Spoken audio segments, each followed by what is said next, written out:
Have you ever been in a conversation at work where the words someone was saying just seemed to float past you, leaving you feeling lost and unsure? Maybe you were on a call with a client, listening to your manager explain a new process, or talking to a guest at a hotel front desk. You knew you didn't understand, but the thought of saying, "I don't understand," felt too blunt, too direct, maybe even a little rude. So you stayed silent, nodded along, and hoped you could figure it out later. This silence, while it might feel safer in the moment, can actually create more problems than it solves. It can lead to mistakes, missed deadlines, and a lot of unnecessary stress for you. The good news is that you don't have to choose between staying silent and sounding rude.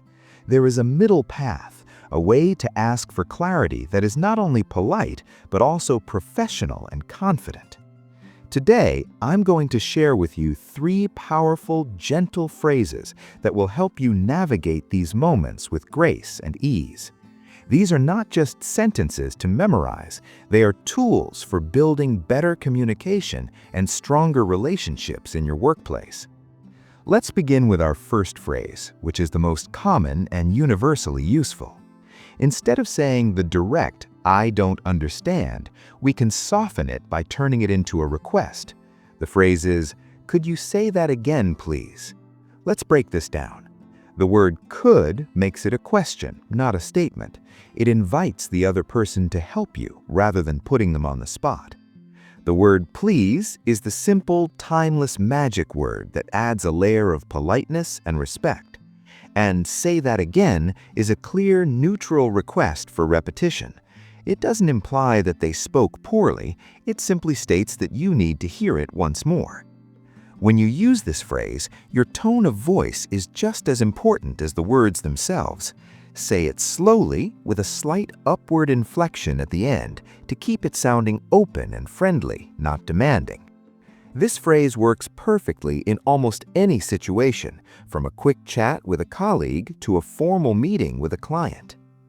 Now, let's move to our second phrase, which is ideal for situations where you might have missed a specific part of what was said, perhaps because of background noise or a sudden distraction. This phrase shows that you were listening, but you just need a small piece of information repeated. The phrase is, "I'm sorry, I didn't catch that."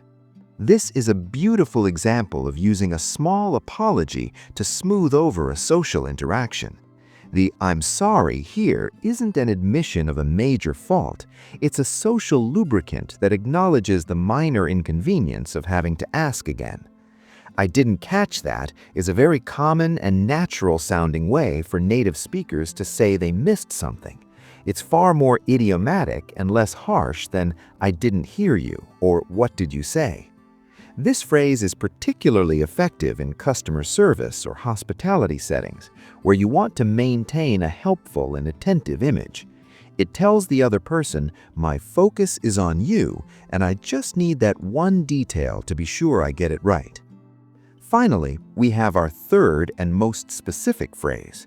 This one is for when you've understood the general idea but are confused about a particular word, number, or instruction. Being this specific shows a high level of engagement and professionalism. It tells the speaker that you are paying close attention and care about getting the details correct. The phrase is, "Would you mind repeating the last part?" Or you could say, "Would you mind repeating the name, number, or address?" By asking for just the last part or a specific piece of information, you're being incredibly efficient. You're not asking them to start their entire explanation over, which can be frustrating for them. You're showing that you've been following along and just need a small clarification. The phrase, "Would you mind?" is one of the most polite ways to make a request in English. It's a step above "can you" or "could you," because it directly asks if the request would be an inconvenience to them. In a professional setting, this level of courtesy is always appreciated. Now that you know these 3 key phrases, let's talk about how to practice them so they feel natural when you need them. The best way is to imagine yourself in a real situation.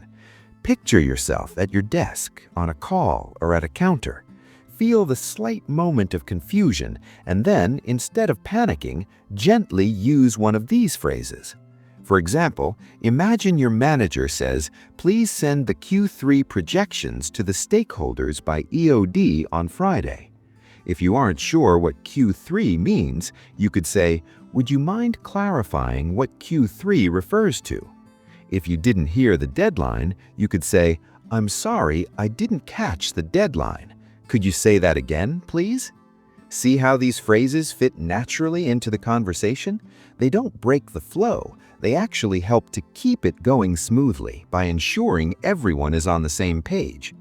Remember, asking for clarification is not a sign of weakness or incompetence.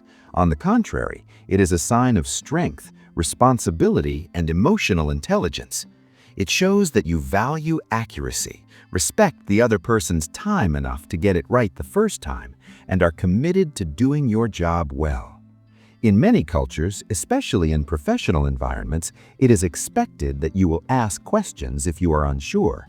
Your colleagues and clients would much rather you ask a simple, polite question now than make a mistake later that could cost time or money.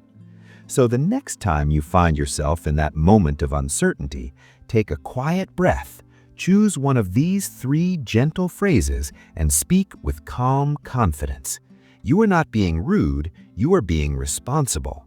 You are not showing ignorance, you are showing a desire to learn and to do your best. To help you remember, let's review them one final time. First, for a general request for repetition, could you say that again, please? Second, for when you missed a specific part, "I'm sorry, I didn't catch that." And third, for when you need a specific detail clarified, "Would you mind repeating the last part?" Keep these phrases in your pocket, ready to use. They are your keys to unlocking clearer, more confident, and more respectful communication in your professional life. Thank you for watching. If you found this helpful, please give this video a like and subscribe for more mindful English lessons that help you speak with both confidence and kindness.